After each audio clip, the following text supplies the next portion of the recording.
मन्दारमिन्दिरानन्दकन्दलम् अमन्दानन्दसन्दोहबन्धुरं सिन्धुराननम् अङ्गं हरेः पुलकभूषणमाश्रयन्ति मृङ्गाङ्गनेव मुकुलाभरणं तमालम् अङ्गीकृताखिलविभूतिरपाङ्गलीला माङ्गल्यदास्तु मम मङ्गलदेवतायाः मुग्धा मुहिर्विदधति वदने मुरारे प्रेमत्रपाप्रणहितानि गतागतानि मालादृशोर्मधुकरीव महोत्पलेया सा मे श्रियं दिशतु सागरसन्भवायाः विश्वामरेन्द्रपदविभ्रमदानदक्षा मानन्दहेतुरधिकं मुरविद्विषोऽपि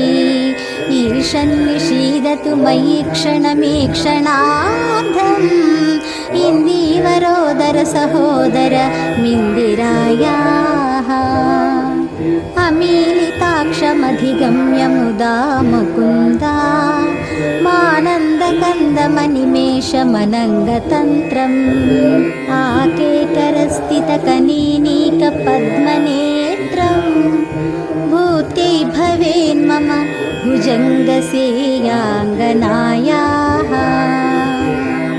कालान्भुताळि ललितोरसिकैटभारे धाराधरे स्फुरति या तटिदङ्गनेवा मातः समस्तजगतां महनीयमूर्तिर्भद्राणि मे दिशतु भार्गवनन्दनायाः बाह्वन्तरे मुरजितः श्रितकौस्तुभेया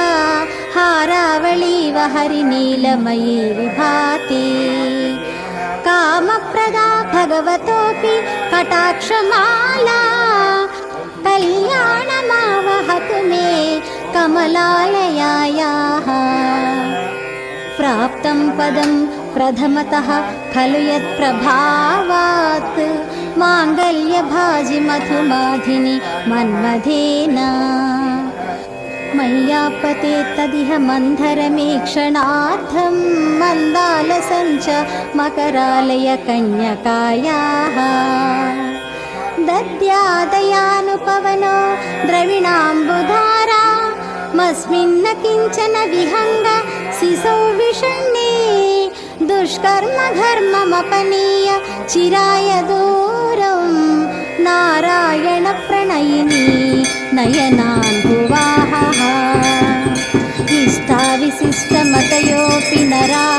यया दयार्धा दृष्टास्तिविष्टपपदं सुलभं भजन्ते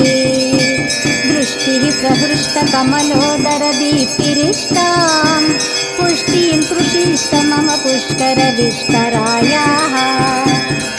दीर्देवतेति गरुडध्वज